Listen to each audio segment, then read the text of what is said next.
with those ideas yourself. And because you believe the thought is yours, you defend it more fiercely than if it came from outside. You see this in advertising when slogans seep into everyday speech. You see it in relationships when someone claims ownership of a goal or plan that was whispered to them weeks earlier.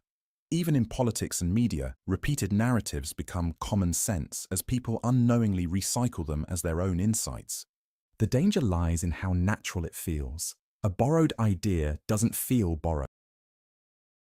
It feels personal, authentic, true.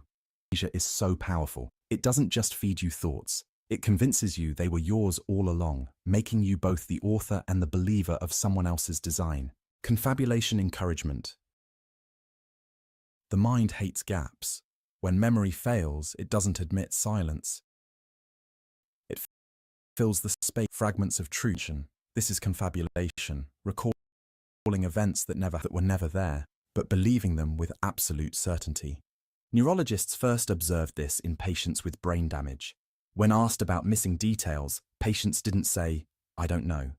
They created explanations, fabricate even to themselves. Later studies showed that even healthy brains do the same. Anyone can be led to remember things that never occur. Where manipulation, instead of demand, skilled manipulator asks leading prompts, "You must remember feeling nervous that day, right?" Or, "Wasn't the man wearing a red jacket?" The mind, eager to close the gap, supplies the answer. Later, the invented detail feels like lived memory. This happens in interrogations where pressure and repetition blur truth, in arguments where someone insists until you begin to picture what they describe. Even in marketing, where ads encourage you to remember feelings you never had, tied to products you've never used. Confabulation works because the brain values coherence over accuracy. A complete story, even partly false, feels safer than admitting uncertainty. And once you believe the story, it anchors into identity itself. That's why confabulation encouragement is so insidious. It doesn't just create lies, it convinces you they've always been your truth. And once you believe your own invention, no one has to control you. You'll do it yourself. The Mandela effect manipulation. Ask a room of people whether the Monopoly man wears a monocle, and many will nod. He doesn't. Ask if Darth Vader ever said, "Luke, I am your father," and most will swear he did. The real line is different. These aren't small slips. They're shared illusions, collective false memories. Psychologists call it the Mandela effect, named after the widespread but false belief that Nelson Mandela died in prison decades before he actually did. The effect shows how fragile memory is, especially when reinforced by group. Enough people agree on a version of reality, even a false one, is consensus. Social proof outweighs individual recall. Manipulators can weaponize this.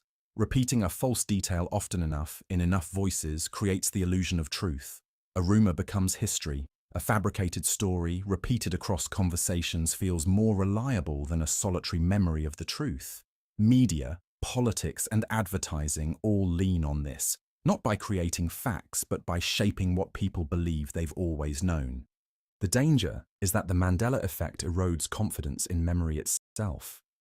If large groups think that never happened, what does it mean to trust your own mind?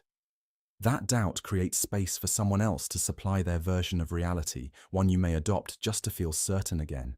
That's the unsettling power of the Mandela effect.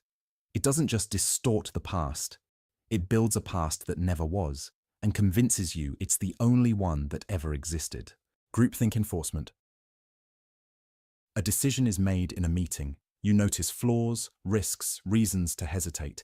But when you glance around the table, everyone else is nodding. No one speaks up, and so you stay quiet too. That silence is the fuel of groupthink, when the desire for harmony overrides the need for truth. Psychologist Irving Janis first described groupthink after studying political disasters like the Bay of Pigs invasion. Intelligent people, capable of critical thought, went along with catastrophic choices because challenging the group felt harder than questioning reality. Debt for belonging.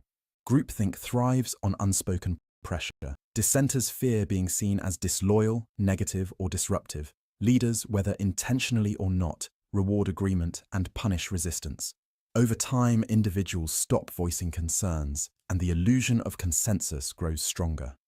The group marches forward, not because everyone believes, because no one dares to break the spell. Into politics is where new because management.